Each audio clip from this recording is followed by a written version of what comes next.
Hola, les doy la bienvenida a esta clase, la número 20, creo que es 21, del curso de ADI, ya donde estamos viendo diseño de experimentos, y ahí está la última clase de diseño de experimentos factorial.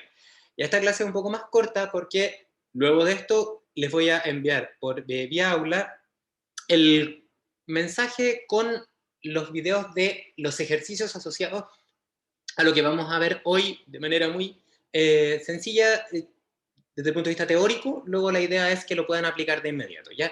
Entonces así, básicamente vamos a recuperar esta clase de la ayudantía que no teníamos considerado ese feriado de ayer. Ya, a modo de contexto, solamente comentarles que estábamos viendo qué significaban, la semana pasada vimos qué significaban los intervalos de confianza de los efectos, por qué existían, ¿ya? Y que básicamente los intervalos de confianza de los efectos, ya habíamos también dicho que correspondían a los intervalos de confianza de los parámetros de un modelo, ¿ya? Y eso lo habíamos explicado de manera bastante extensa desde mi punto de vista, espero que así sea para ustedes también, porque es algo que es muy relevante que ustedes lo conozcan y que de hecho yo me he dado cuenta que muy poca gente lo comprende del todo, y es más bien como una especie de, se repite solamente. Y la idea es básicamente entenderlo, porque si lo entendemos después se puede aplicar a cualquier tipo de modelo que ustedes tengan, ¿ya? Entonces, los intervalos de confianza de los parámetros vimos la clase pasada qué significaban, ¿ya? Y lo que vamos a ver ahora es cómo se calcula, básicamente. ¿Ya? Qué significa cómo se calcula, y a continuación estos videos de ejercicios de cómo se aplica este cálculo. ¿Ya? Esta ecuación que ustedes ven en pantalla representa la ecuación del intervalo de confianza para los efectos de la variable iésima. ¿Ya? Aquí decimos que la media poblacional del efecto de la variable iésima, ya por eso aparece esa mu sub EFI, recuerden que EFI correspondía al cambio promedio en la respuesta cuando cambia la respuesta UI manteniendo el UJ distinto del UI constante. ¿Se acuerdan que habíamos visto que existía un número promedio, había un número de cambios y eso se promediaba, y entonces teníamos ese valor del efecto promedio, y habíamos comprendido que eso se relacionaba con un parámetro si lo dividíamos por 2, y que como los parámetros tenían comportamiento aleatorio, que lo heredaban de la variable dependiente con respecto a la cual se obtuvo ese valor del parámetro. Entonces, ahora lo que íbamos a identificar era el intervalo de confianza, y para identificar el intervalo de confianza de parámetros partíamos con el de los efectos. ¿Ya? Entonces, esta ecuación que ustedes ven, que se los marco en cuadrado, representa la ecuación del intervalo de confianza, donde, si observan, existe el término, básicamente es muy similar a lo que ya habíamos visto, es efecto y promedio, ya que aquí le faltó quizás una rayita de promedio, que es el que ya aprendimos al calcular, más o menos, y luego viene el ancho del intervalo de confianza, y este es un intervalo de confianza de dos lados. ¿Ya? Si ustedes recuerdan, el intervalo de confianza de dos lados se utiliza para identificar el valor más posible, el rango de valores más posibles donde se encuentra el valor poblacional de la variable aleatoria. ¿Ya? Cuando ocupamos el de un solo lado, y recuerden que para un solo lado ocupamos 1 menos alfa, lo que estamos haciendo es cuando queremos identificar la cota inferior o cota superior. Pero cuando lo que hacemos es utilizar el 1 menos alfa medio, recuerden que lo que estamos haciendo es identificar cota inferior y superior del rango más probable donde se encuentra el valor real de la media poblacional de la variable aleatoria. En este caso, el parámetro, ¿ya? O el efecto. Y ahí entonces, este ancho del intervalo de confianza tiene dos términos, uno que es su variabilidad, la variabilidad del efecto, y el otro que es el término que tiene que ver con la distribución de probabilidad, que habíamos dicho que si es que obteníamos los parámetros o los efectos a partir de Y, siendo Y la variable dependiente, y si Y tiene un comportamiento normal, entonces el efecto, que es una resta de un promedio de una resta de Y que tienen comportamiento normal, también va a tener un comportamiento normal. Y ahí les expliqué eso la clase pasada, pueden revisarlo con mayor detalle. Entonces, lo que tenemos acá es que tenemos la dispersión de los datos y su comportamiento con respecto a la distribución de probabilidad esperada, asociada, por supuesto, a la PDF de Y. Ahora, hacia modo de comentario para ustedes, si es que no tuviésemos una forma normal de Y, otra forma, por ejemplo, una forma de una distribución sesgada, por ejemplo, una distribución, por ejemplo, chi cuadrado o distribución gamma, como la que les pongo ahí arriba, entonces lo que va a pasar es que el intervalo de confianza va a tener la misma forma, solamente que esta parte va a ser distinta, la que yo les marco con la llave abajito. Entonces, el ancho va a ser distinto, va a ser otra ecuación, pero seguro que esa ecuación, y se lo doy firmado, que va a depender de la variabilidad del efecto y por supuesto también, pero aquí ya no, por ejemplo, de t, sino que de la PDF correspondiente. Ya si es chi cuadrado, si es la otro tipo de distribuciones, va a aparecer otra ecuación. ¿Ya? Y esa ecuación de la PDF, la distribución de probabilidad, va a tener que conocerse siempre y cuando uno conozca el beta y por lo tanto el 1 menos alfa medio. Ya eso es básicamente como estándar. ¿Ya? Lo que va a pasar, por supuesto, como les digo, es que probablemente esa ecuación sea distinta. ¿Ya? Porque claramente si tenemos una distribución sesgada, el intervalo de confianza perfectamente puede ser así. ¿Ya? Donde el ancho hacia la izquierda es chiquitito y el ancho hacia la derecha es largo. ¿Ya? Y eso implica que esta ecuación cambia, básicamente. Pero eso es todo. Y existen, en el libro del Montgomery, libro texto guía, ustedes tienen variadas expresiones para esto. O sea que la aplicación es inmediata. Volviendo a lo que les comentaba, para identificar los elementos de este intervalo de confianza, que es el que vamos a ver para una distribución normal, tenemos que ser capaces de hacer dos cosas. Conocer cómo calcular la variabilidad del efecto y conocer luego cómo eso se relaciona con el cálculo de la distribución t, en este caso. ¿Ya? Y eso es lo que vamos a ver a continuación. Entonces, lo primero que vamos a identificar es cómo se calcula la variabilidad de los efectos. ¿Por qué? Porque la necesitamos conocer. Es ese SEF que está ahí, ya que se los marco con verde ahora. Entonces, para tal efecto, tenemos que conocer la variabilidad del efecto, y habíamos conversado en la clase pasada que para calcular una variabilidad necesitábamos tener grados de libertad. ¿Ya? Y los grados de libertad ya están relacionados con ciertas variables que yo me puedo dar. ¿Ya? ¿Que yo me puedo dar para qué? Preguntarán ustedes. Para calcular, por ejemplo, los efectos. ¿Ya? Cuando estamos en una situación, voy a hacer algo. Fíjense que voy a tomar este color y voy a ponerlo acá, lo voy a tarjar. Ya vamos a pensar que lo que yo estoy haciendo acá, que estoy con el destacador magenta, es que no existe esa segunda columna, Y2. Vamos a pensar que solamente tenemos una columna. Si tenemos una columna, Y1, Y1 es la respuesta ya del experimento, y como ustedes pueden ver acá, tenemos 8 respuestas del experimento. ¿Ya? Y esas 8 respuestas del experimento se obtienen porque ese es el número mínimo de corridas experimentales para un diseño de experimento 2 elevado a 3. ¿Por qué es eso? Porque efectivamente acá tenemos n igual 3 variables independientes, por lo tanto tenemos 8 parámetros a determinar, ¿no es cierto? Que tenemos el beta 0, el beta 1, 2 y 3, el beta 1, 2, 2, 3 y el 1, 3 y el beta 1, 2, 3, que esos son los parámetros del modelo que hemos visto largo y tendido. O sea, tenemos 1, 3, 3 y 1. Ya se da un total de 8 parámetros. Entonces, por eso uno tiene 8 corridas experimentales. Pero si tenemos 8 corridas experimentales que me permiten determinar 8 parámetros, entonces 8 corridas experimentales que me permite identificar 8 parámetros y por lo tanto pensamos también 8 efectos, ¿ya? Porque la diferencia es uno partido por 2 obtenemos los parámetros. ¿Ya? Entonces básicamente podemos decir que los grados de libertad cuando tenemos solo una columna son 0. ¿Por qué? Porque los 8 datos los voy a ocupar para obtener 8 parámetros. Entonces, si queremos calcular la variabilidad, tenemos que tener grados de libertad mayores a 0 para poder obtener entonces más de un valor de un parámetro, como lo habíamos visto la clase pasada, y de esa manera poder calcular su variabilidad. ¿Ya? ¿Cómo se expresa eso desde un punto de vista de la experimentación?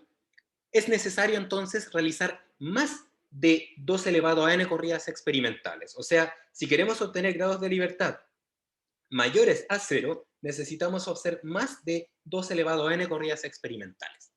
Porque de esa manera entonces vamos a tener ese remanente de los 2 elevado a n corridas experimentales para poder obtener los grados de libertad. ¿Y cómo se obtienen más de, en este caso, 8 corridas experimentales?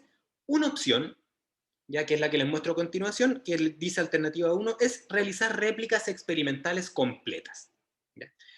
Y la réplica experimental completa se puede ver de esta forma, como las muestro en esta tabla, donde Y1 e Y2 no son dos variables dependientes distintas, sino que simplemente corresponden a la misma variable dependiente Y, en este caso conversión de una reacción, pero obtenida con dos experimentos distintos, los cuales fueron realizados a las mismas condiciones, cada uno de ellos. O sea, este 59, que ustedes ven acá, que se los marco con azul, perdón, con rojo y círculo, corresponde a el resultado de haber implementado estas tres variables independientes en niveles más bajos. Fuimos al laboratorio, obtuvimos un experimento y ese experimento nos dio ese número 59. Y el valor de 61 es lo mismo, pero repitiendo el experimento completo, ya no básicamente midiendo dos veces el resultado del mismo experimento, sino que volviendo a hacer el experimento. Entonces, y así se puede leer para todos los valores que están hacia abajo, el 74 con el 70, el 50 con el 58, y así sucesivamente con el resto de los resultados experimentales. Todos ellos representan cada uno de ellos, entre ellos, se pueden entender que son réplicas. Y el 59 es réplica del 61 o viceversa, equivale. ¿Ya? Entonces, si queremos obtener una variabilidad, tenemos el primer paso, porque hemos hecho más de 8 corridas experimentales, en este caso hicimos 16 corridas experimentales, ¿ya? Las cuales se hicieron aleatoriamente para que tenga validez el supuesto de experimento aleatorio. ¿Ya? Entonces, por un lado, por este lado bien, porque tenemos más grados de libertad. ¿Ya? Y si observamos, lo que veríamos, si es que hacemos un zoom, por ejemplo, a la primera corrida experimental, entre el 50, la diferencia entre el 59 y el 61, ¿ya? Observaríamos que el delta que se produce entre estos dos valores, que sería en este caso 2, ¿ya? Por ciento, porque esto está en porcentaje, porque es porcentaje de conversión, ese 2% representa, si ustedes ven, la variabilidad de la experimentación. ¿Por qué es eso? Porque se supone que todo se mantuvo constante, está todo bloqueado entre el 59 y el 61. Entonces lo que yo debiese esperar obtener, si es que mi experimento, lo ponemos entonces, vamos a pensar que acá está nuestra temperatura, concentración y catalizador, nos fuimos al laboratorio, fuimos a implementar en el proceso y obtuvimos Y. ¿Ya? Entonces, tenemos dos Y, el 59 y el 61. ¿Ya? Si es que mi experimento fuese exento de error, ya de error experimental, entonces estos dos valores debiesen ser solo uno, o 59, o 61, o 60, o 65, pero solo un valor. ¿Ya? ¿Por qué? Porque se supone que aquí tenemos todas las variables bloqueadas para estos dos valores, 59 y 61. Pero resulta que no dieron iguales. Y esa diferencia, ese delta I que les pongo acá de 2%, es producto de la variabilidad de la respuesta a variabilidad de la experimentación. Y si ustedes recuerdan,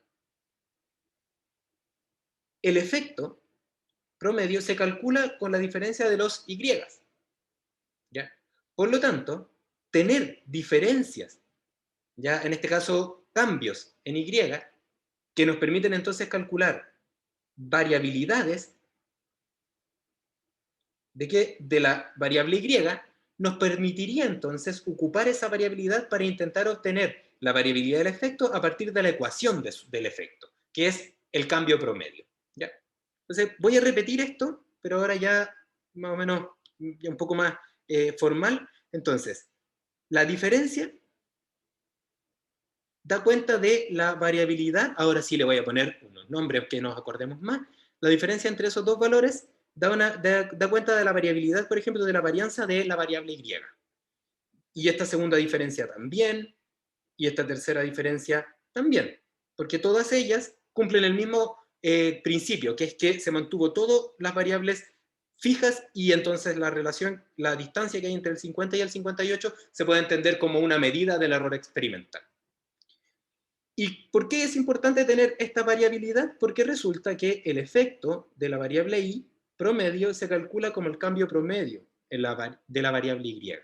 ¿Ya? Cuando la variable ui cambió de su nivel más menos 1, por ejemplo, a más 1, manteniendo el uj distinto de i constante.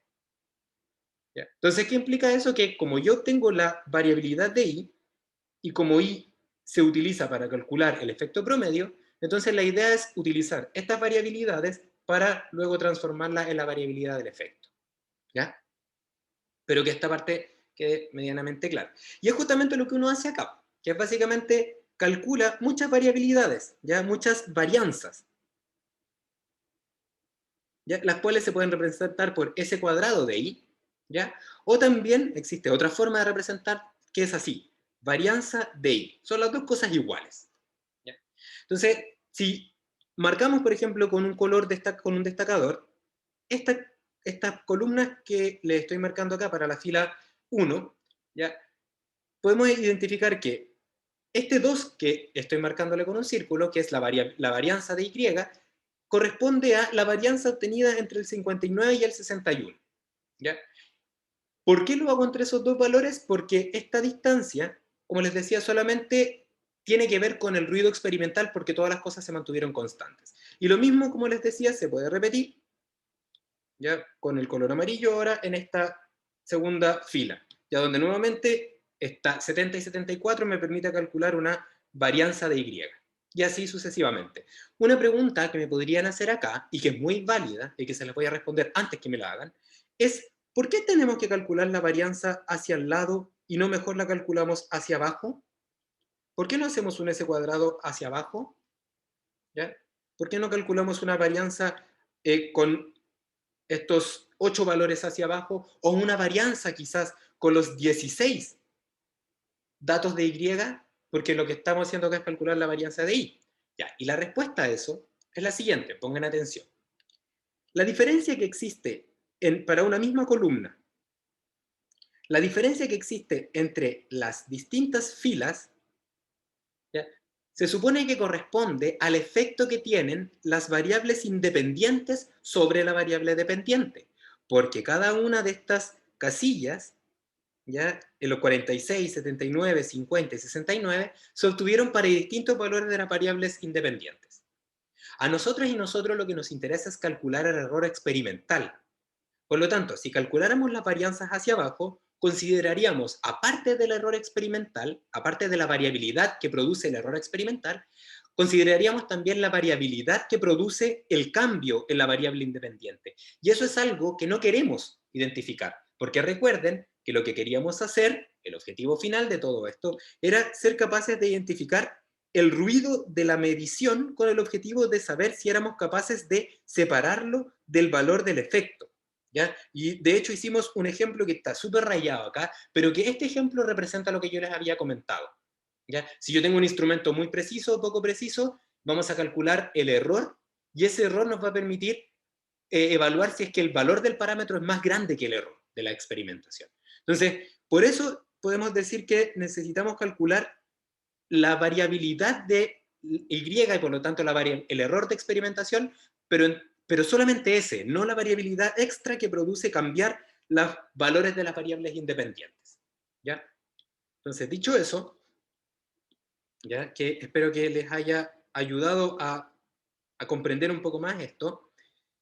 ¿Ya? Lo que viene entonces es identificar que para cada par de valores, incluso si tuviésemos acá un Y3, una réplica, hicimos experimentos por triplicados, por ejemplo, ¿ya? Básicamente siempre vamos a pensar que la variabilidad asociada al error experimental vamos a tener que calcularla manteniendo todo constante. Quiere decir, para esta tabla, calcularla hacia el lado.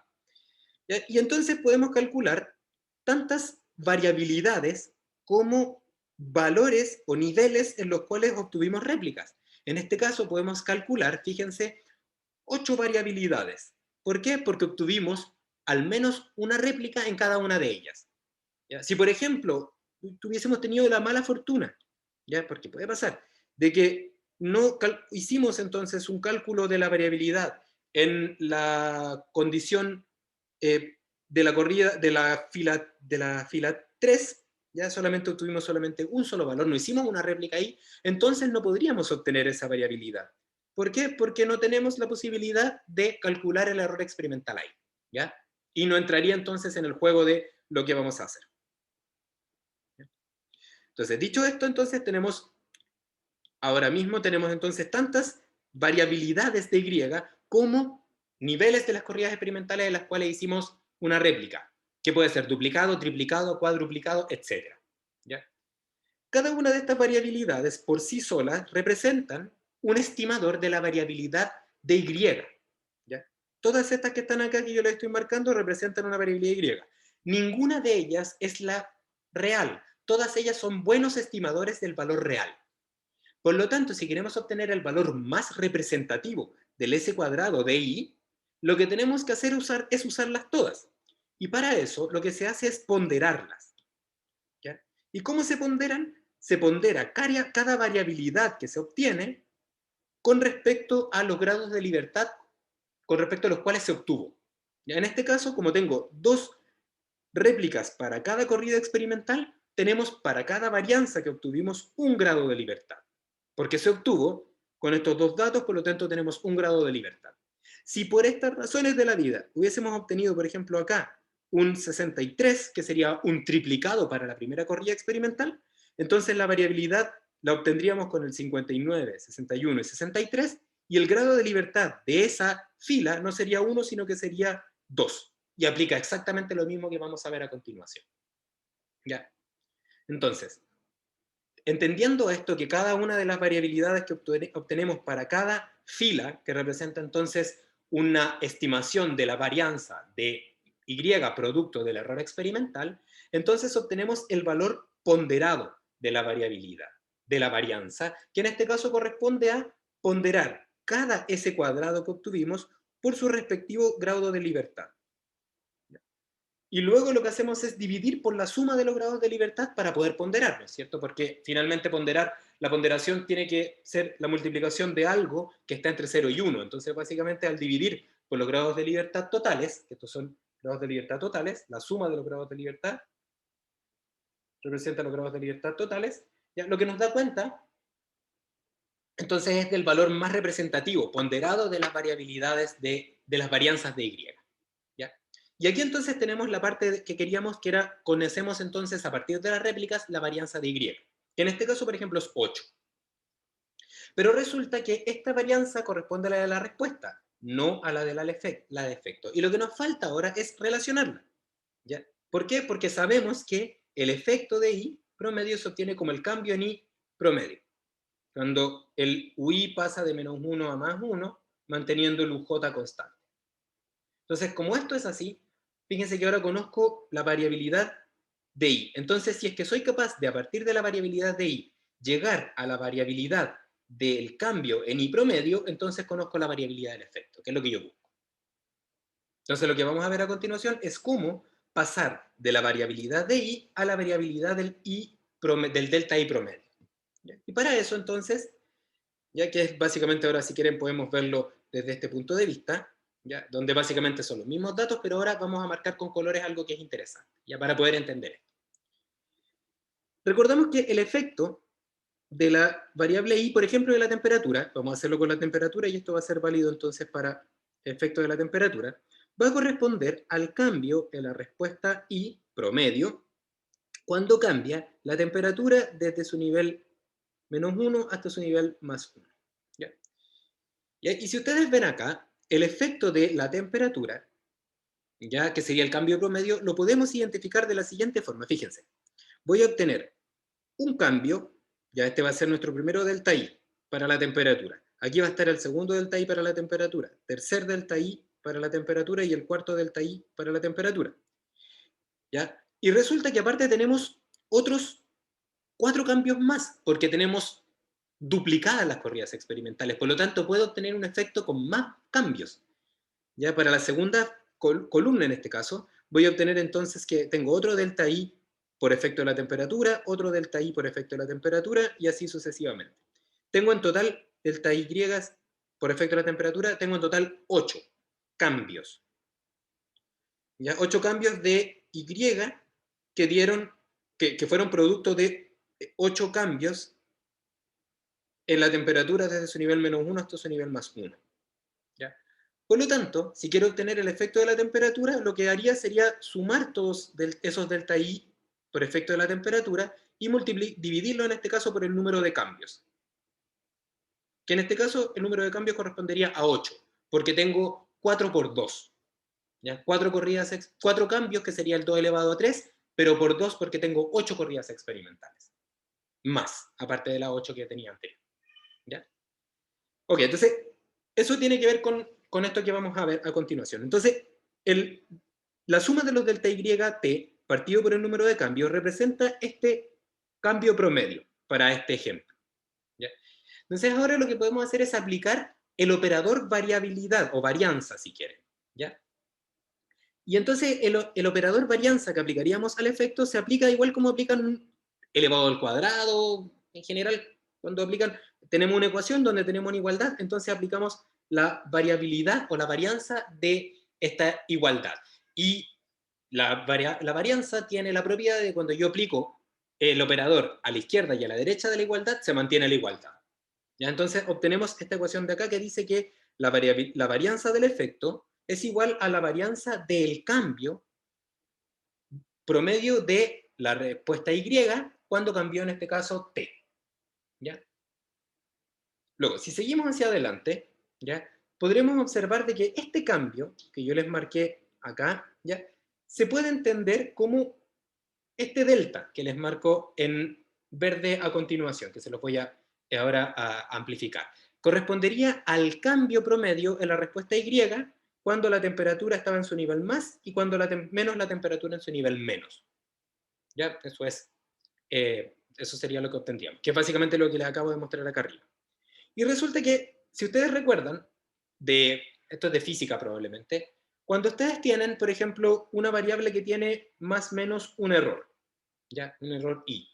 Y tengo otra variable x que tiene un más o menos error x, ¿ya? Si ustedes hacen la resta y menos x, ¿ya?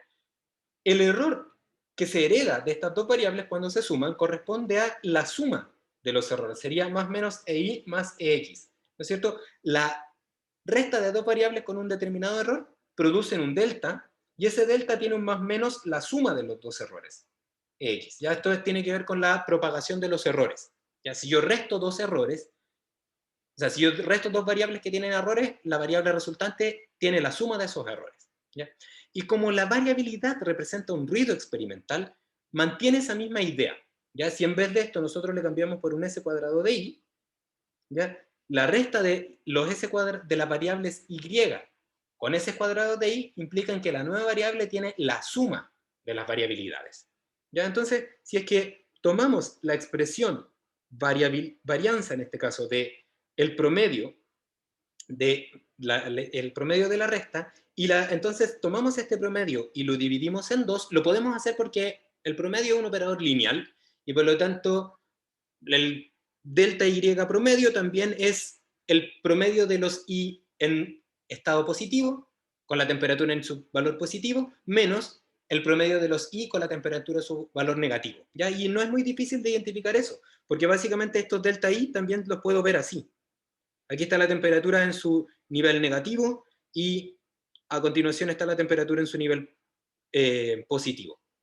Entonces también puedo calcular los efectos como los cambios y luego hacer los promedios, pero también puedo promediar todos los i con la temperatura en su nivel positivo, 74, 69, 81 y 79, 81, 85, 67 y 70, y restarle el promedio obtenido con la temperatura en el nivel bajo, 59, 61, 50, 58 y así. Van a obtener el mismo valor del efecto. Y eso es lo que aparece acá. Entonces, básicamente, la variabilidad del efecto, o la varianza del efecto, se puede entender como la suma de la varianza de la variable y obtenida con la temperatura en su nivel más alto y más la suma de la varianza de la variable y obtenido con la temperatura en su nivel más bajo. ¿Qué quiere decir eso? Si lo viéramos en esta tabla, que vamos a ponerle acá, vamos a ponerle, por ejemplo, un signo positivo. Y aquí le vamos a poner un signo negativo. Entonces obtendríamos la suma de esa, perdón, tendríamos la suma de esa variable, de esa varianza, de esa varianza, de esa varianza y de esa varianza. Ahí estarían las cuatro varianzas para el valor positivo, ¿ya? Y las otras serían para el valor negativo. Aquí estaría para el valor negativo. Y básicamente negativo, perdón, negativo y negativo. Entonces podríamos calcular los promedios y entonces obtendríamos eso, ¿ya?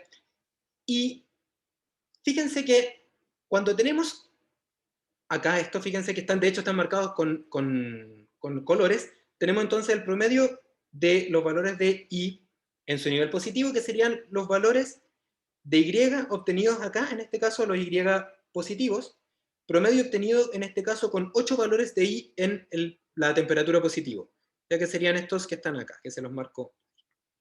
Y lo mismo podemos hacer con los valores negativos, los que están acá. Y ahora, y fíjense entonces que sería la varianza del valor Y promedio obtenido con un promedio con 8 datos, ya que serían estos 8 que les marqué con este color salmón. ¿Ya? Y resulta que, si ustedes recuerdan, hay un teorema que vimos que se llama el teorema del límite central, y ahí que dice que la varianza de X, se lo voy a marcar de hecho con la misma nomenclatura que usamos para el primer certamen, Sx promedio es igual al S de X partido por raíz de n. Lo que implica que el S cuadrado de X promedio es igual al S de X cuadrado partido por n. Lo que implica que el S cuadrado de Y promedio es igual al S cuadrado de Y partido por n, siendo n el número de datos con los cuales obtuvimos el promedio. Entonces, calcular la varianza del Y promedio más es equivalente a la varianza de Y, ¿ya? La varianza obtenido con estos valores salmones, partido por el número de datos con los cuales se calculó este promedio, que en este caso son 8. ¿Por qué 8? Porque tenemos 1, 2, 3, 4, 5, 6, 7 y 8. ¿Ya? Y básicamente haríamos lo mismo, pero con los valores negativos.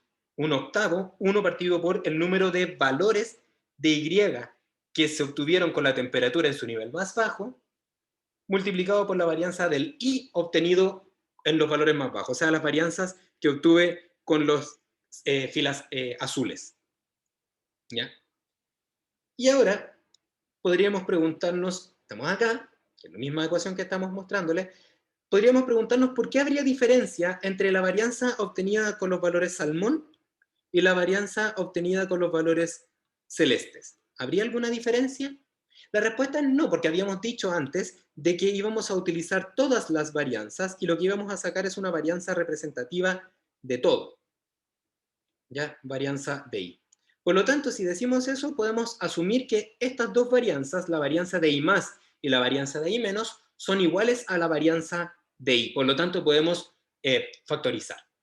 Y al factorizar quedamos con algo como esto, que yo les muestro acá. La varianza del efecto, ya que corresponde a lo que estábamos mostrando al lado izquierdo de la igualdad, va a ser 2 veces 8, y este 8 corresponde al número de datos con los cuales habíamos obtenido el promedio, de I más o I menos, porque son los mismos. ¿Ya? Y eso estaría multiplicado entonces por la varianza de I. ¿Ya? Y de hecho esta ecuación, que es la ecuación que representa el cálculo de la varianza del efecto a partir de la varianza de Y, se generaliza habitualmente multiplicando arriba y abajo por 2. ¿Ya? Y entonces queda una expresión como esta, ¿ya? Donde para este caso del 2 elevado a 3, ya que tiene 8 corridas experimentales, pero la hicimos con réplica. Por lo tanto, hay 16 corridas experimentales. ¿Ya? Se expresa como 4 veces el número de réplicas, perdón, el número de corridas experimentales. Este n corresponde al número de corridas experimentales en las cuales el valor de la temperatura, por ejemplo, en todo su nivel más 1 o menos 1, en este caso 16, las podemos contar. Fíjense, 2, 4, 6, 8, 10, 12, 14 y 16. ¿Ya? Multiplicado por el S cuadrado de I. ¿Cuál es el S cuadrado de I? El que obtuvimos ponderando cada uno de los S cuadrados por cada uno de ellos. Y básicamente esta ecuación que les muestro a continuación, ¿ya? Es la generalización de esta idea. ¿Ya? El S cuadrado del efecto se puede calcular como 4 veces el S cuadrado de la varianza ponderada dividido por NC, siendo NC el número de corridas experimentales donde el U estuvo en su nivel más 1 o en su nivel menos 1. En este caso en particular, 16 corridas experimentales. ¿Ya? Y ahí está de hecho explicado el número total de corridas experimentales. ¿Ya? Con esto entonces tenemos una ecuación que liga el S cuadrado de I con el S cuadrado del efecto. Y ahora la podemos usar. ¿Ya? En este caso en particular, por ejemplo, cuando ponderamos, ¿ya?, la varianza ponderada de I, igual al S cuadrado de I, nos había dado 8. ¿Cómo lo calculamos? Multiplicando S cuadrado de I por los grados de libertad y luego sumando los grados de libertad dividiendo por la suma de los grados de libertad totales. ¿Ya? O sea, esto era sumatoria de nu sub i por s cuadrado de i, partido por sumatoria de nu sub i, que corresponde a los grados de libertad total. ¿Ya? Y una vez que tenemos este valor, que era 8, ¿ya? Lo que hicimos fue reemplazar este 8 en la ecuación que liga la varianza de y con la varianza del efecto, que corresponde a s cuadrado del efecto, 4 partido por nc por s cuadrado de i. Como esto es 8, que lo calculamos ponderando, y nc correspondería al número de corridas experimentales, donde los factores están en su nivel más bajo o más alto. ¿Ya? En este caso son 16, ¿ya? Porque hicimos un experimento que tiene 16 corridas experimentales en los extremos de la región experimental. Por lo tanto, reemplazando todo, quedaría 4 partido por 16, que quedaría un cuarto, perdón, multiplicado por 8, y eso va a ser igual a 2. Y ese 2 corresponde al s cuadrado del efecto, el cual, cuando le sacamos la raíz, me quedaría 1.4, y ese sería entonces el valor que reemplazaría en el intervalo de confianza. ¿Ya? Entonces, como recapitulando, si tenemos, voy a ponerlo acá como ayuda memoria para recordar cómo son los pasos que uno debiese seguir cuando tenemos réplica. Lo que tenemos que hacer es calcular ese cuadrado de i en cada una de las, digamos así, filas, ¿ya? Y luego ponderar por los grados de libertad de cada una de estas filas, ¿ya? Y esto va a corresponder al s cuadrado de i. Voy a ponerlo acá, con el s cuadrado de i.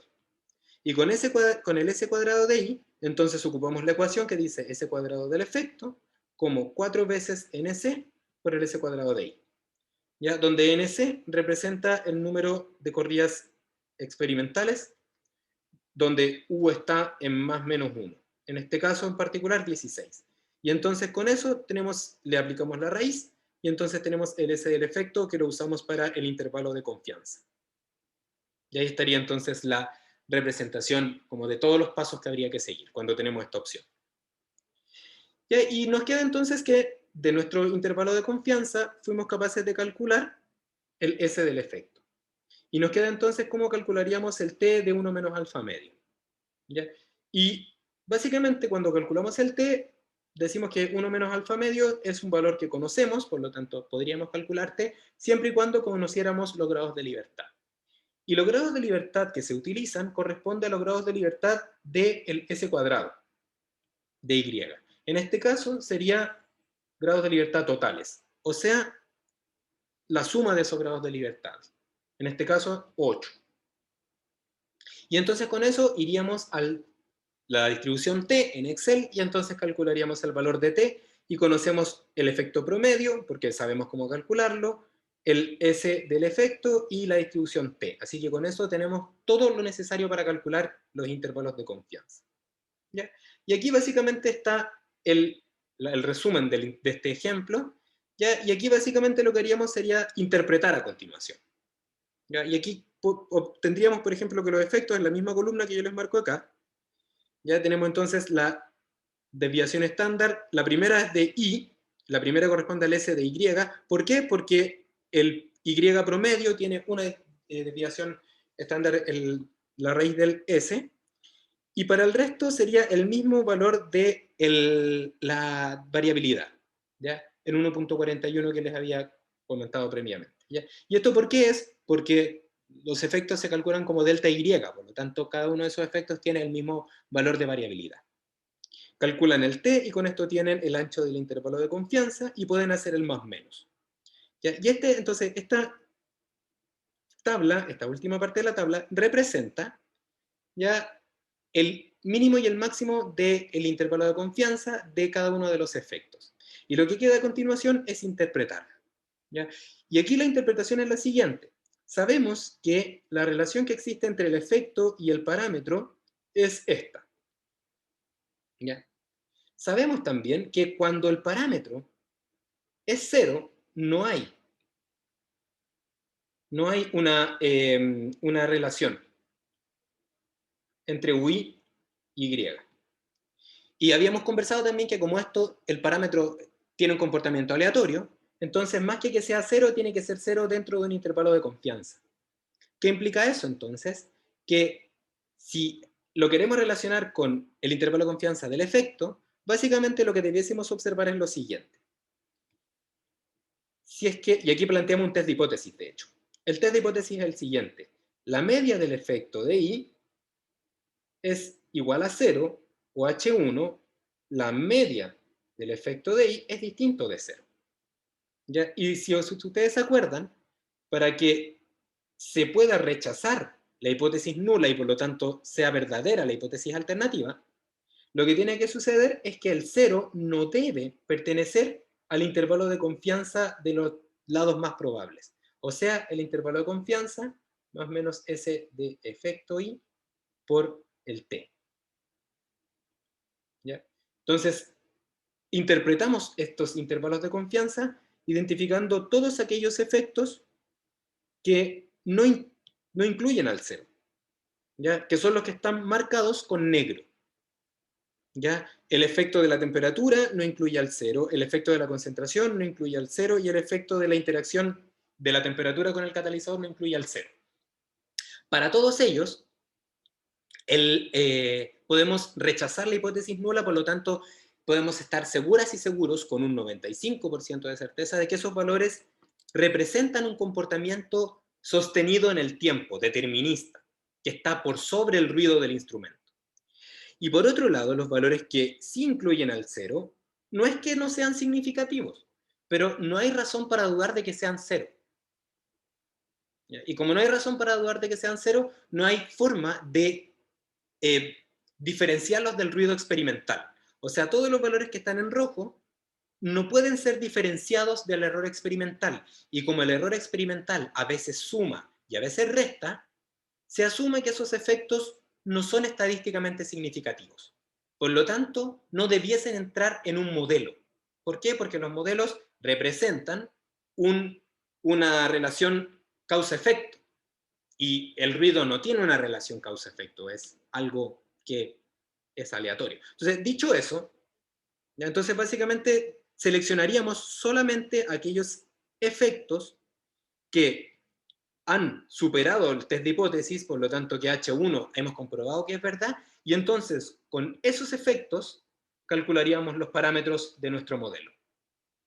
Y es justamente lo que permitiría entonces decir que para nuestro caso, la respuesta final la podemos identificar como un beta 0, que sería 64,25, más, y aquí aparecería el efecto de la temperatura, partido por 2, por el U sub t, que sería la variable codificada de la temperatura, más el efecto de la concentración, partido por 2 por el U sub c, más, y tendríamos la interacción TK, efecto TK partido por 2 por, lo voy a poner ahí arriba, U sub t, U sub k. Y ese sería el modelo. Y por supuesto más o menos el S de Y, que sería este valor 2.83.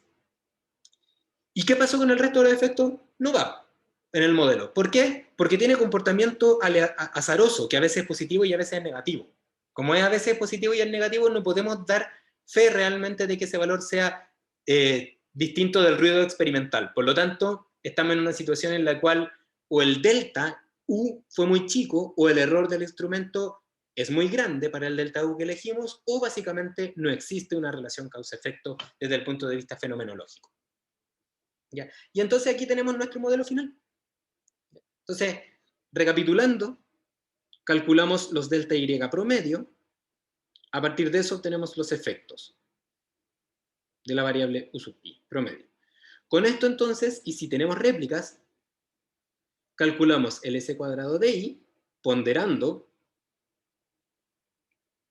esto es el S cuadrado de I, ponderando con los grados de libertad total, esto es un S cuadrado hacia el lado, ¿se acuerdan lo que habíamos conversado? Con esto calculamos el S cuadrado del efecto, como 4 partido por NC, S cuadrado de I. Con esto, y el valor de T, 1 menos alfa medio, grados de libertad total.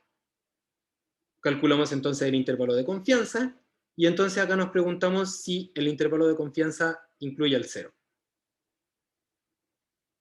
Y si lo incluye, entonces podemos determinar de que no podemos rechazar H0, por lo tanto asumimos que es ruido, ya que aporta el ruido experimental.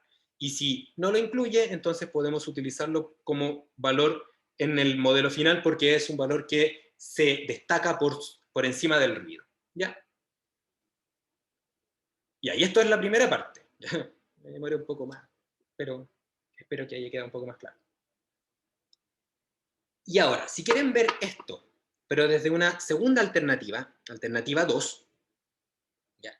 La alternativa 2 es, alternativa 1 aparecía un poco más atrás, me voy a volver un momento, decía, alternativa 1, réplicas experimentales, ¿ya? Que es una forma de obtener más corridas experimentales, ¿ya?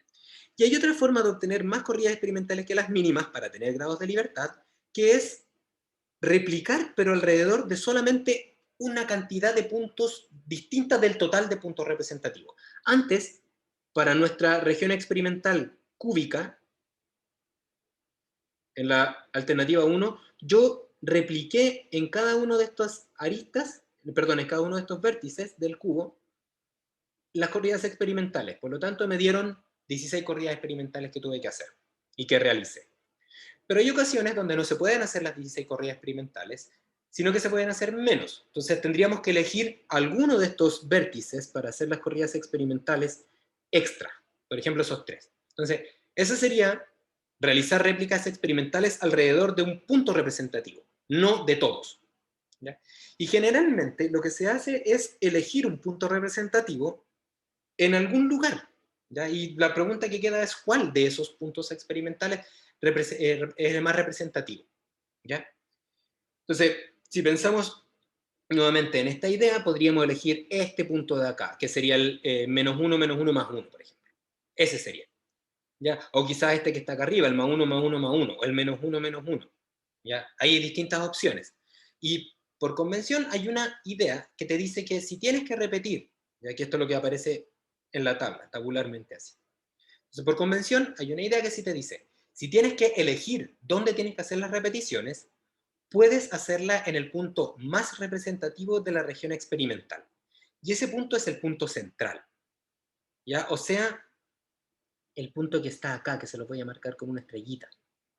El punto que está en la posición 0,0,0, en el centro de la región experimental.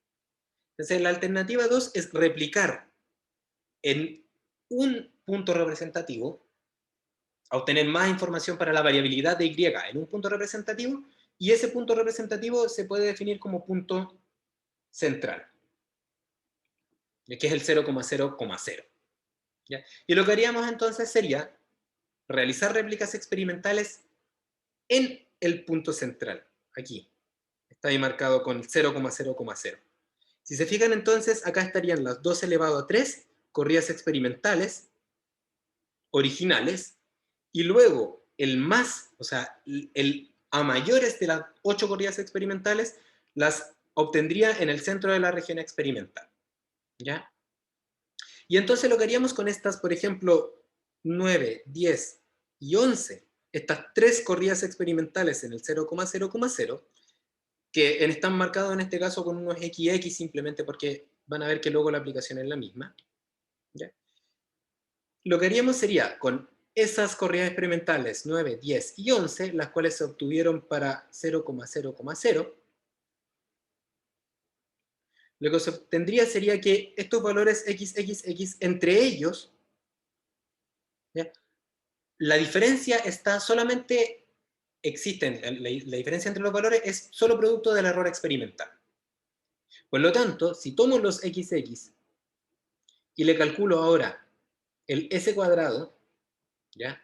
Lo que vamos a obtener es una representación del error experimental, similar al que obteníamos cuando hacíamos hacia el lado, ¿ya? Porque de hecho, si ustedes, si quieren verlo desde otro punto de vista, estas tres últimas filas también se podrían interpretar como un 0,0,0 que tiene una réplica, en este caso se hizo el experimento por triplicado. Por lo tanto, también podríamos verlo, estos XX hacia el lado y obtendríamos un S cuadrado de I.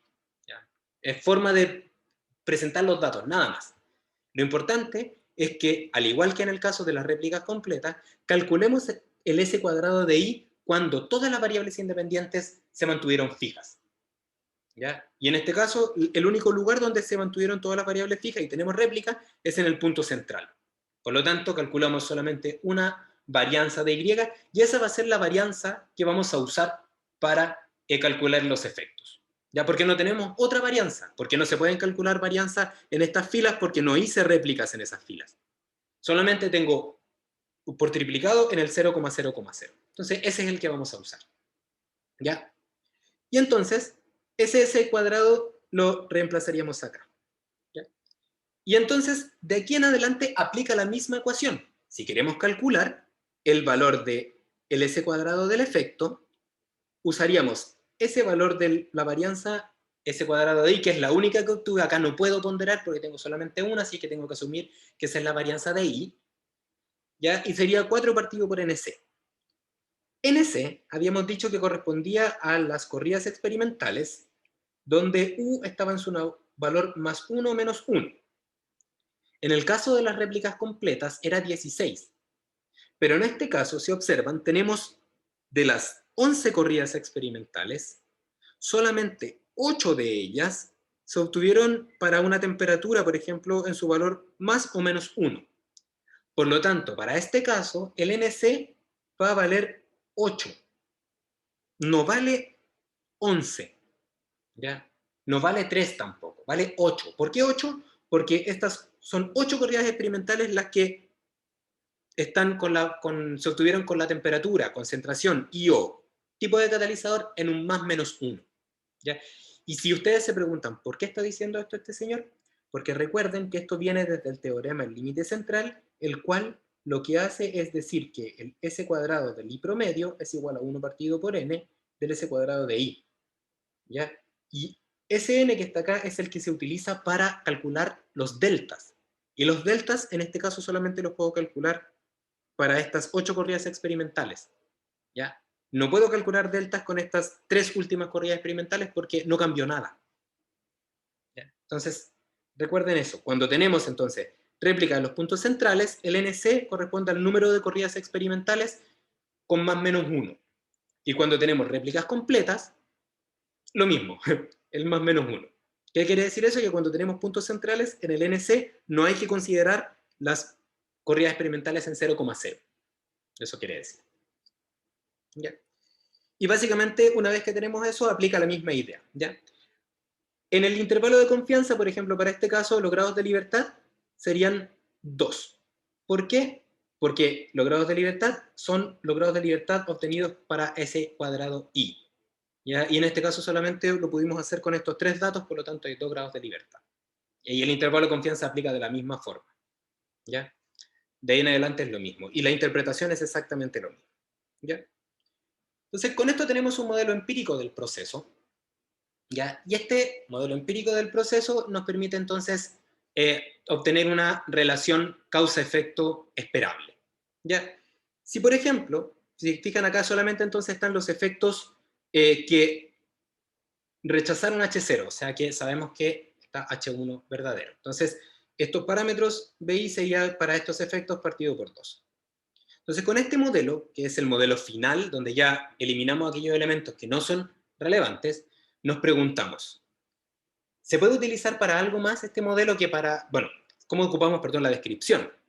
Y aquí entonces lo que podemos hacer es identificar que si nosotras y nosotros queremos, por ejemplo, para esta rendimiento,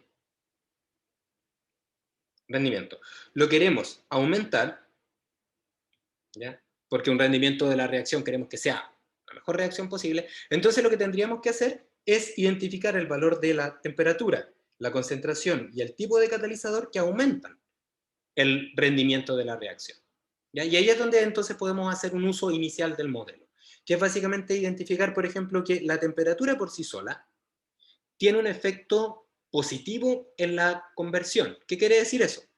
Que cuando instalamos un valor más 1 en la temperatura, entonces aumentamos nuestra conversión en 11,5% respecto a este valor I, que es el centro de la región experimental. Por lo tanto, si queremos aumentar el rendimiento, tendríamos que setear nuestra temperatura es un valor más 1, porque eso nos entregaría entonces la mejor configuración. ¿Ya? Si nos vamos ahora a la concentración por sí misma disminuye en 2,5% respecto al centro de la región experimental. ¿Ya? Si nosotras y nosotros quisiéramos aumentar el rendimiento, queremos aumentar Y, entonces tendríamos que poner nuestra concentración en un nivel menos 1, porque si la ponemos en un nivel menos 1, entonces podemos aumentar el rendimiento en 2,5%. ¿Ya? ¿Por qué? Porque al reemplazar con el menos 1, multiplicaría por el menos 1 y quedaría positivo. Entonces, tendríamos que identificar que la concentración va a estar en su nivel más bajo para aumentar el rendimiento. Y por último, el catalizador. Entonces aquí observamos en el modelo que el catalizador por sí mismo no tiene ningún efecto, pero sí tiene una interacción. ¿Y dónde está la interacción? Acá, este 5 que ustedes ven. Entonces, observen, dice, si bien el catalizador no tiene un efecto por sí mismo, sí la interacción con la temperatura la tiene. Puesto que la temperatura la seteé en más 1, ¿ya? Entonces, para que este valor quede positivo, el catalizador lo tengo que setear también en su valor más 1. Porque de esa forma, entonces, la multiplicación de más 1 por más 1 me va a mantener el signo que es positivo, o sea, mejora la conversión. Y esto, por supuesto, si hacemos entonces un informe a entregar, aquí tendríamos que decir que esto es 180 grados Celsius, por ejemplo, estos son 40 ppm, o los que sean, ya no me acuerdo cuál es el valor, creo que es 40, o es 20, creo, 20 ppm, entonces, ya, creo que lo tengo, es 160 grados, 20 ppm, y el catalizador A, que es el catalizador que le pusimos como más 1. Y este sería entonces el resultado que entregaríamos asociado a la información inicial que me entrega mi modelo del valor de las variables que maximizan mi respuesta. ¿Ya? Y entonces ahí estaría el uso que le daríamos. ¿Qué pasa, por ejemplo, si es que tenemos una condición, una situación distinta? ¿Ya? Por ejemplo, imaginémonos que, vamos a borrar acá, imaginémonos que tenemos un valor, por ejemplo, un valor negativo acá. Entonces, en este caso, la temperatura que propondríamos sería un valor menos. ¿Ya? ¿Por qué? Porque la temperatura en su nivel más bajo aumentaría la respuesta. ¿Ya? Y existe una situación que es como cuando existe un compromiso entre los distintos efectos. Por ejemplo, imaginémonos que acá tenemos K, solamente para efectos de este ejemplo. ¿Ya? Entonces, si fuese este el caso, ya la concentración básicamente no aparecería en la ecuación y por lo tanto el valor de la concentración no quedaría determinado por esta ecuación, sino que por otros efectos.